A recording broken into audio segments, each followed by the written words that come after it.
సర్కారు దవాఖానాలాయే, రకరకాల రోగాలాయే, ఒకటే రద్దీయాయే,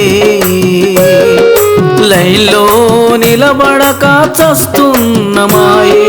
డెంగ్యూ రోగం ఒకరికాయే, గనేరియా ఇంకొకరికాయే, మలేరియా మరొకరికాయే, చికన్ గున్య చాలా మంది కాయే.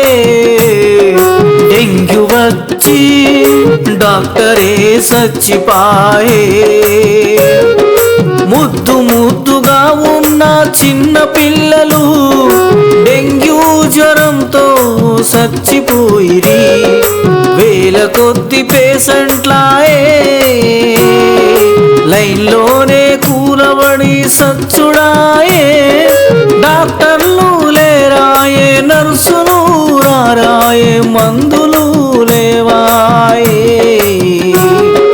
సూదులు లేవాయే, రోగాలు తగ్గవాయే. డాక్టర్లేమో లక్షలల్లో జీతాలు తీసుకునుడాయే. సర్కారు దవాఖానా అర్థం కాక సచ్చుడాయే. ఇరుకిరుకు బిల్డింగ్లాయే, కిరాయి ఇల్లులాయే.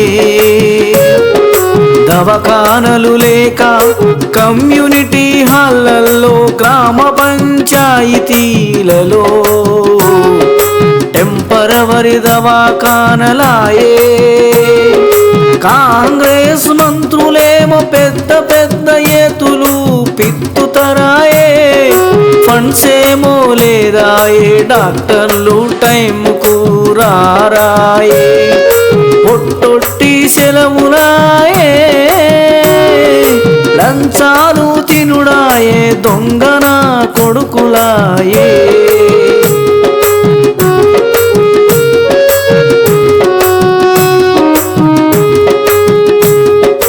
కాంగ్రెస్ పార్టీ లుచ్చా పార్టీ ఆయే, అందుకే ఆట పార్టీకి ఓటేసి అధికారం ఇస్తే 24 గంటలు దవాఖానలు తెరిచి పెట్టి పేద ప్రజలకు, పేద మహిళలకు సేవ చేస్తాము.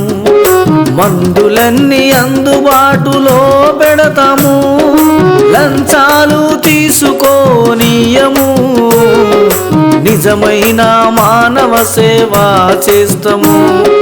దవాఖానాలో పనిచేసే ప్రతి ఉద్యోగికి నెలకు 30,000 జీతం ఇస్తాము. పేద మహిళలందరికీ, పేద ప్రజలందరికీ నెలకు 30,000 జీతం. పని ఉన్నా లేకున్నా పని దొరికేంత వరకు నెలకు 30,000 జీతం ఇస్తాము.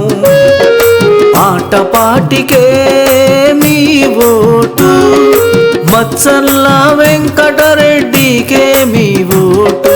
నెలకు 30,000 జీతానికే మీ ఓటు.